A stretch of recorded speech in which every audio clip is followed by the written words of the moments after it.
অবশেষে গ্রেপ্তার হলেন ইভ্যালির সিইও মোহাম্মদ রাসেল। বেরিয়ে এলো অনেক চাঞ্চল্যকর তথ্য।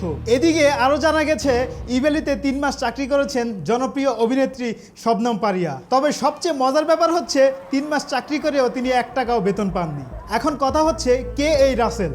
রাজধানী ঢাকার রেসিডেন্সিয়াল কলেজ থেকে তিনি প্রথম এসএসসি পাশ করেন এবং এইচএসসি কমপ্লিট করেন। তারপরে তিনি জাহাঙ্গীরনগর বিশ্ববিদ্যালয় থেকে স্নাতকোত্তর ডিগ্রি অর্জন করেন এবং পরবর্তীতে তিনি ঢাকা ব্যাংকে একটি চাকরি নেন। চাকরির পাশাপাশি তিনি ঢাকা ইউনিভার্সিটি থেকে এমবিএ কমপ্লিট করেন। পরবর্তীতে ব্যাংকের চাকরি ছেড়ে তিনি শুরু করেন অনলাইন ব্যবসা। 2016 সালে ডায়পার বিক্রির মাধ্যমে তিনি প্রথম শুরু করেন তার অনলাইন ব্যবসার যাত্রা। তারপরে 2017 সালে তিনি চিন্তা করেন বাংলাদেশের ই কমার্সকে কিভাবে জনপ্রিয় করে তোলা যায় এবং অবশেষে তিনি 2018 সালের ডিসেম্বরে তৈরি করেন বাংলাদেশের বিগেস্ট এবং এশিয়ার অন্যতম business e commerce platform Evaly.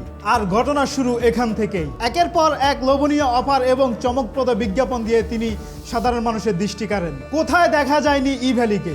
নাটক, বিজ্ঞাপন, সিনেমা এবং বাংলাদেশের জনপ্রিয় ক্রিকেট বোর্ডেও তিনি স্পন্সর করেছেন।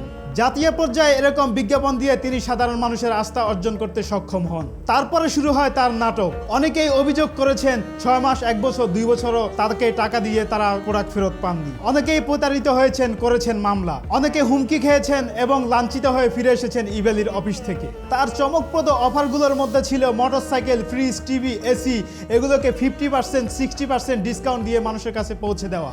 এখান থেকেই তিনি তার লক্ষ্য অর্জন করতে সক্ষম হন এবং হাতিয়ে নেন লক্ষ লক্ষ এবং কোটি কোটি টাকা। তার এই লোভনীয় অফারে পা দিয়েছেন গরিব, মধ্যবিত্ত এবং উচ্চ শ্রেণীর মানুষরা।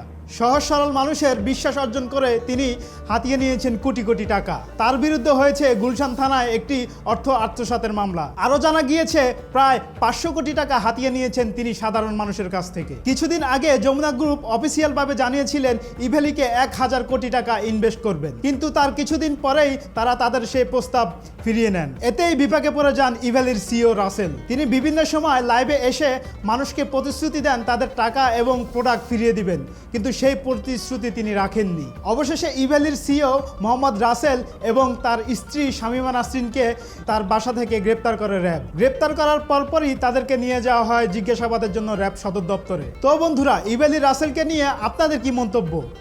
আপনারা রাসেলের কি বিচার চান? অবশ্যই নিচে কমেন্টস করে জানাবেন আপনাদের মূল্যবান মতামত। আমি আতিক বিদায় নিচ্ছি। পরবর্তী আপডেটের জন্য সঙ্গেই থাকুন। ডিয়ার ভিউয়ার্স, এমন আরও ভিডিও পেতে আমাদের পেজে লাইক দিয়ে ফলো থেকে সি ফার্স্ট দিয়ে রাখুন।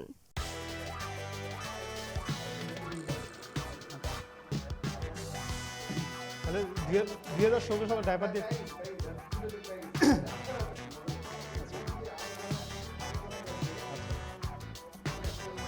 আচ্ছা আচ্ছা আচ্ছা